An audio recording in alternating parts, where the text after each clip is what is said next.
All right. All right. We're going to get started. Well, thank you. We appreciate you being here today. Of all the workshops to attend, you chose ours, so we are appreciative of your time and your presence. I want to introduce you to, they are on campus, Untapped Populations, and we're going to go into why we specifically say untapped populations versus special populations or non-traditional populations. Tonette will go over that in a little bit. I want to introduce myself. My name is Alyssa Bahr. I am with the Statewide Collaborative for Special Populations. We're based out of West Hills Community College District. So has anybody ever eaten a Harris Ranch steak or heard of Harris Ranch? Okay, well, there are probably more cows there than there are people. So it's in Fresno County, so a little bit farther south. And I have a variety of experience. I actually worked at USF, and that's my alma mater. We had a great conversation about that. I've also worked at the community college. I've worked for private schools in a variety of capacities.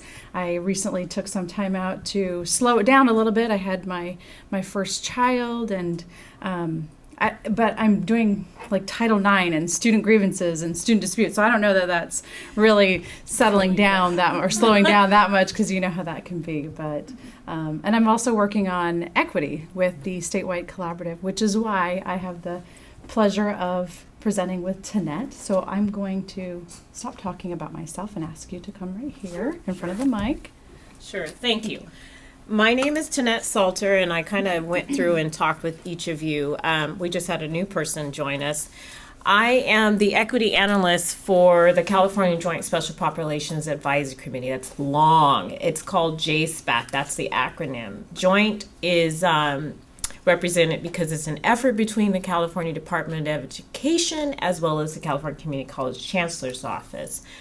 And our whole spill and our niche is really about promoting equity and access for practitioners like yourself that are in this room as it relates to special populations. We are funded through Perkins, so Perkins defines special populations in particular areas, which is economically disadvantaged. And I'm going to just say the definition of Perkins 5, which is homeless now. And the homeless for Perkins 5 is aged out youth out of the foster, which is between the ages of 18 and 24, as well as English learners, as well as Perkins 4 actually had it limited to English speakers, but now it's English learners. The other population is youth who are from families of military.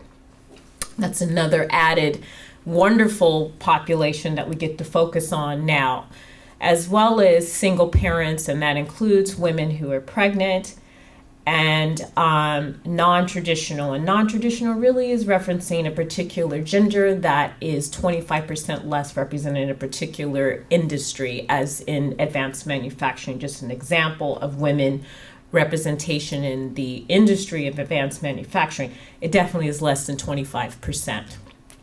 So we do this by providing professional development. We do webinars and that aspect, and we also provide technical assistance to community colleges as well.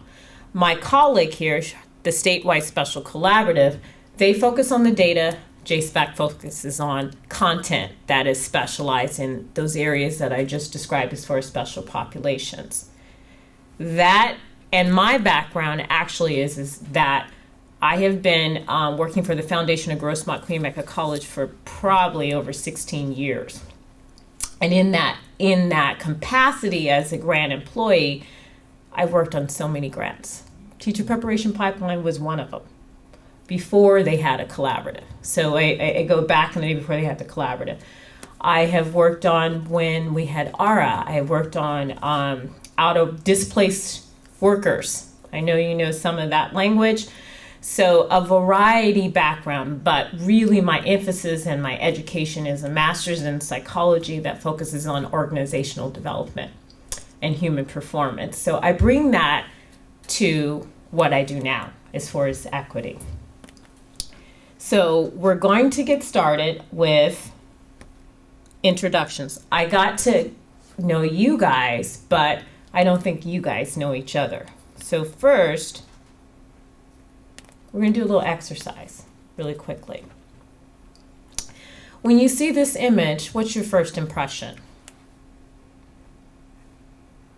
Is there someone missing? Is there someone missing? Just what's your first impression? There's no right or wrong answer. All right. It goes with our presentation today. I'm looking at the shoes and socks. You're looking at the shoes and socks, okay? It's a picture from like a long time ago. Is it? It looks like it to me. Okay.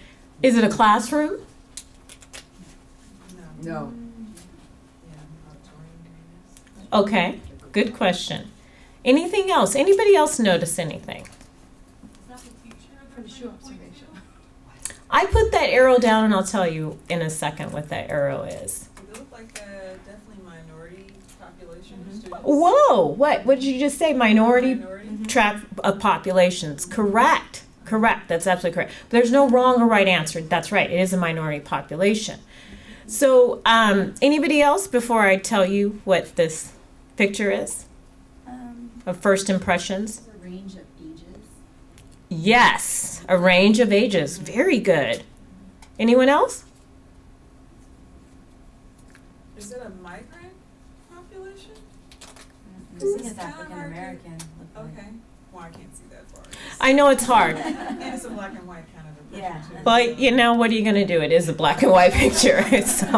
So, okay. I know the suspense is killing you, the question, but you're absolutely right. It is a minority population. It is a school called the Attucks School. It happens to be, yes, Christopher Attucks. So a little bit of history. So I'm going to take you there with a little bit of history, part of our presentation, and bring us to the present. Attucks School was basically from Christopher Attucks, which was a runaway slave that died for trying to protest against British colonists. So there were these schools in the 1800s, mid-1850, in southern Illinois that were the first African American schools to address the needs of African American students needed education as well. So in Carbondale, Illinois, these first schools that they named Attucks Elementary, Attucks High School, Attucks Middle School. There wasn't really like a broad range of different schools, but to say the least, and I don't want to take up our whole day of this, the point of this is this is my father's school. Wow. And I know you can't hear me, but this person I'm pointing to, this picture was taken, my dad was in the 5th grade, and you're right. At that time, color schools taught all levels. All levels were in school. And this was probably taken in 1959. So my dad was probably in 5th grade here. And Bahr versus Brown passed in 1954, right? And so Bahr versus Brown basically was to no longer be separate, but be equal. So I'm going to step away really quickly. But right here is the first white student that was integrated into a colored school, the Attucks School. So it was different then, right? Something very different. You And never hear about that in history. right. So I'm giving you some history on that. But to shape up today's presentation, it's really because what you see is a teacher of color. So when Brown versus Bahr passed, that was a great thing. So I asked my dad this morning, because I just wanted to make sure that I had the history correct in here, and my grandfather was part of the board of this particular school, who was a sharecropper. So which means community was involved in shaping the education of students as far as their education. So my dad integrated when he was in junior high to the all-white school. And he said his experience was wonderful. The teachers at the middle school or junior high were absolutely wonderful. It was his high school experience that was not good. His high school experience, they shaped him to go to a career technical education. And a little history about that, career technical education was basically designed for minorities, for the history of that. And so my dad said that he was one of those students, him and his friends were just like, no, I like math. I don't want to be in woodshop. I like math. So However, the students were integrated, but the teachers weren't. So that's what I wanted to say. The teachers of color were not integrated into the classrooms. So keep that in mind, because we're talking about diversity, right? We're talking about our diversity right now and in the future. But something happened along the way where the teacher workforce for its diversity, especially for of color, and I'm not just specifically saying Black. When I say that, I am talking about all those who are non-white. That was not something that was discussed in the family.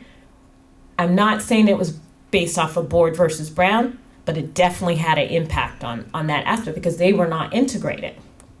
So with that being said, let's move forward. Ready? So I want to leave you with, start out with this. This is from, how many know who John King is? John King was the secretary for Obama during the Obama administration. And he did this report, basically a teacher pipeline report in 2016, reported the data on that aspect. And so this is what he said out of the report, and I'll just read it. Without question, when the majority of students in public schools are students of color, and only 18% of our teachers are teachers of color, we have an urgent need to act. And I'm sure that all of you in this room know this. And I'm going to skip down because I'm going to let you read that. But really, the question is, we have strong evidence that students of color benefit from having teachers and leaders who look like them as role model. So go back to the attic school. Those students were not behind by the time they got integrated into the middle school. They were ahead of the ball game. So the question for the nation, and really in this room, is how do we address this quickly and thoughtfully? So let's talk about the untapped populations. A lot of the data and a lot of the things that we referenced this year, we focus a lot on the programmatic aspect. It's when we think about equity, what do we need to do? What are the resources that we need to provide to these particular groups? So how I came up with untapped populations, I can't own it, but I am owning it now, is an article that I read that this particular company that was made up of students of color in IT. And they basically said in this article, why are we referred to as marginalized? Why are we referred to as minorities or utilized, underutilized, or limited English speakers? Well, for the sake of our world, and I'm saying academic world, right now we can't get around that because that's how we basically identify those particular students at our school districts, at our institutions. But what they referenced was, why can't we be the untapped population? Why can't we refer to that? Because that basically is not used but valuable instead of looked at as charity. So that is what we mean by untapped populations. Any questions about that aspect? There was also a term, no, a promise student instead of, and it was a change in the ETA, right? Right. Instead of at risk, at promise. Right. In addition to at promise, is at hope also. Okay. Right, right. Part of that too, I was reading like, we're not charity. Don't look at us as charity, and that's how. So at hope, have hope. Even that, have some hope and let's promise. That's where the untapped, because I am familiar with the untapped. I'm not disagreeing. I don't have an opinion with that. I know that for personally me, I have struggled many years with always defining different marginalized students with disability. And I had mentioned that Perkins, because we are Perkins funded, we have to reference the special populations. But JSPEC actually encompasses any content that we are actually doing needs to cover the untapped populations because they cross over, correct? I mean, it's not you have a non-traditional student that 25% under, it doesn't mean that they're not also labeled in your systems as possible a female breeder, or they could be an immigrant. So I just wanted to share, that's another reason why I'm referencing all of these areas in that aspect. Any other questions or comments? So who comprises the education workforce? All right. So let's provide a little bit of context into what we're referring to as untapped populations. And I will say that the majority of the data is heavy on racial and ethnic demographic. It doesn't go into the diversity of gender. It doesn't go into other diversity dimensions that I'd love to have data on all of that. But honestly, that data is not as disaggregated as we'd like it to be. It doesn't go as deep as we'd like it to. So who comprises our educator workforce? Well, as Tonette said, elementary and secondary educator workforce is comprised primarily of 82% white educators. In the 2011 and 12 school year, only 20% of public school principals were individuals of color. In the 2012 and 2013 school year, 25% of individuals enrolled in teacher prep programs based at an institution of higher ed were individuals of color. And that's in comparison to 30% of individuals who, regardless of their major, were individuals of color. Bachelor degree completion rates for students who major in education are lower for Black and Hispanic students. And just to give you a little bit more context on that, 42% of Black bachelor's degree students majoring in education completed a bachelor's degree 6 years after beginning their post-secondary education. And 49% of Hispanic bachelor's degree students majoring in education completed their degree 6 years after beginning. Here's a little infographic for you. And I'm so sorry about this room being so long because I'm sure you can't see it from the back. So we'll go over what this chart is. And if any of you are in mathematics, I hate this chart. It's like one of the worst charts that they can represent data with. But I wanted just to say that, we already know that elementary and school teacher education, the teacher workforce in the United States is not as racially diverse as the student populations, right? If you take a look at these lines, the light blue area represents the white educator workforce. The middle blue color represents the Black educator workforce. The darker blue represents the Hispanic educator workforce, and the black line represents other. So 51% of all 2012 elementary and secondary public school students are white or were white. In contrast, 16% of students were Black and 7% of public school teachers were Black. Likewise, while 24% of students were Hispanic, 8% of teachers were Hispanic. So that's interesting to know. In 2011 and 12, the racial demographics of elementary school teachers were similar to those of secondary school educators. In K through 12, educators were less likely to be Black or Hispanic than early learning educators, particularly those in Head Start or teaching without a bachelor's degree. In the 1987 and 88 school year, 87% of public school teachers were white compared to 82% in 2011 and 12. So it's gone down about 5%. The proportion of Black public school teachers fell from 8% to 7%. The proportion of Hispanic public school teachers grew from 3 to 8. The proportion of teachers who were Asian increased from 1 to 2%. And the proportion of teachers who were American Indian or Alaska Native dropped from roughly 1% to 0.5%. So talking about who are our students. The public school student population is projected to increase in diversity. The National Center for Education Statistics predicts that while white students will represent 46% of public school students in 2024, that's a drop from 51% of the student population in 2012. During the same 12-year time frame, the proportion of Hispanic and Asian Pacific students is projected to increase. Hispanic public school students are projected to represent 29% of the total enrollment in 2024 compared to 24% in 2012. Asian Pacific Islander students are projected to represent 6% of total enrollments in 2024. That's compared to 5% in 2012.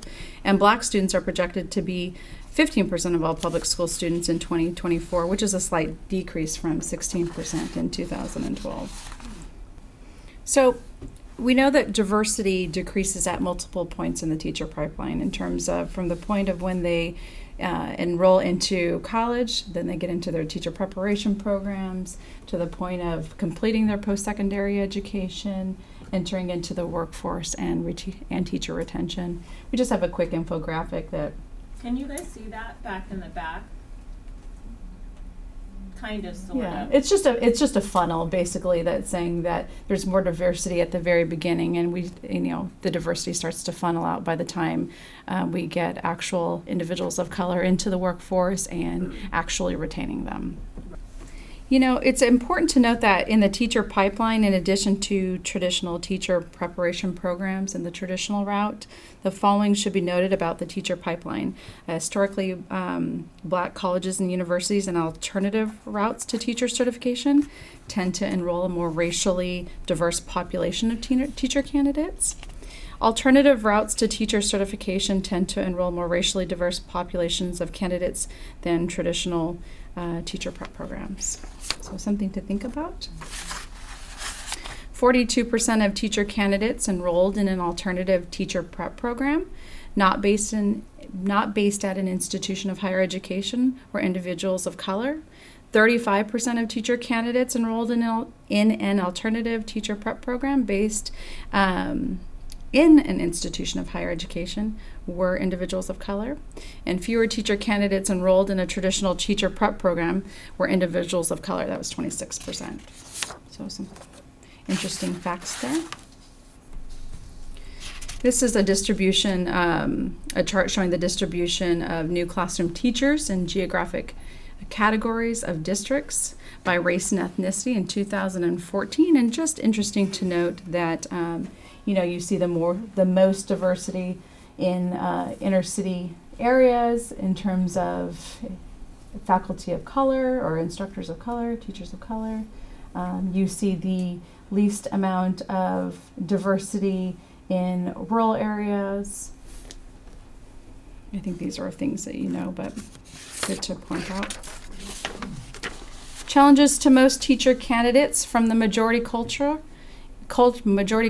and racial group are many of them are not often prepared professionally to effectively work with culturally diverse students and obtain the knowledge base of multiculturalism through their studies in teacher education programs.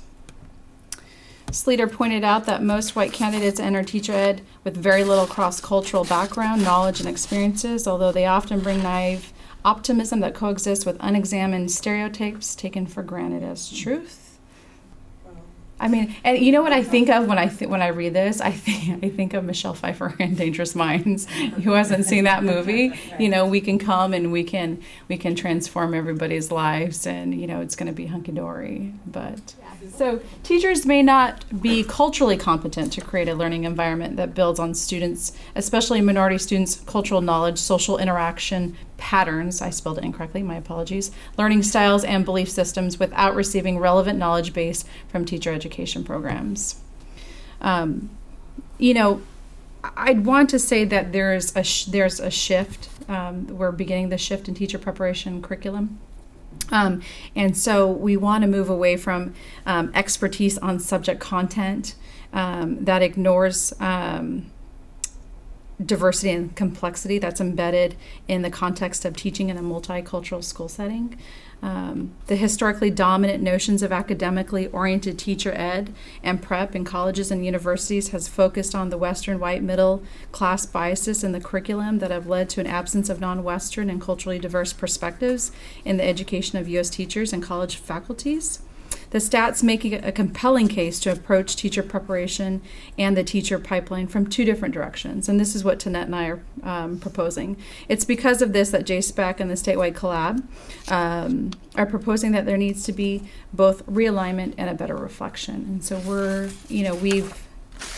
we've talked a little bit about providing the context in terms of why there needs to be a better reflection. And Tonette's going to do an exercise on how to start the ball rolling or the conversation rolling on how to get there. So I'm going to pass it on to you. Thank you. Yeah. I'll be very quickly through this aspect of the presentation, and I apologize because I do really want to do the exercise and group activity. So as Alyssa pointed out, we're making these recommendations as far as realignment, and realignment in terms of make alignment between content training to include culture awareness and culture responsiveness, which is really action-oriented, pedagogy preparation, and as you mentioned, on-the-job learning experiences a priority. And when I say on-the-job learning experiences, that's part of like positioning new teachers, because that's what it's new teachers. We still have the teachers that are in the classroom now that have been there for a while that weren't lucky enough to get that cultural education and awareness and knowledge. So it needs to be continuous in preparing teachers for a diverse school. We say that integrating cultural awareness into the curriculum equips teacher candidates with critical skills to support our students and provide those field experiences, as I explained, to ensure that the students are engaged, diverse range of students are engaged, and to realize the goals that it needs to be embedded principles, culturally relevant pedagogy, and multicultural education throughout the program. I'm just going to tap on a little bit of multicultural because I think that that is our students now. I still do, I identify as a Black student, but I can tell you now that the students now, there are many levels of how they identify themselves. So I'm just going to put that under multicultural aspect. Build strong community partnerships. Remember when I go back to that addicts aspect, I mentioned to you that the community was involved. My grandfather was a sharecropper. At this point, he was part of the board. Are those individuals represented as part of the board? Probably not, anymore. And for many, many reasons. There are unions and that aspect, but it doesn't mean that they can't because it's awful to the public. But just bringing that back to the addict school, how the community was very much involved in preparation programs and teacher education. So we're going to move forward to reflecting the student population. And we say the teacher prep programs need to transform their programs to reflect the projections of 2024 and above.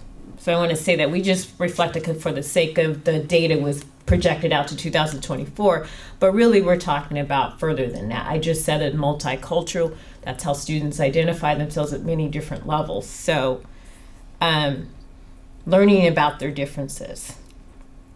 So let's talk about creating a crosswalk. And I'm sorry that I really rushed through that aspect, but in your packet, in your folder, there's an exercise. And if you want to group together or you want to do this individually and you want to have this discussion, because we can do this in a group, you open it up and the green part is the instruction aspect. So basically the green sheet is the instructions and then the white sheet is the form. So I'm going to walk you through this, okay? Did you get a chance to read the instructions? Do you want to group together or would you rather answer this? I think it's beneficial to get into a group of 3 or 4. I think so too. So if you guys could just group together very quickly, 3 or 4,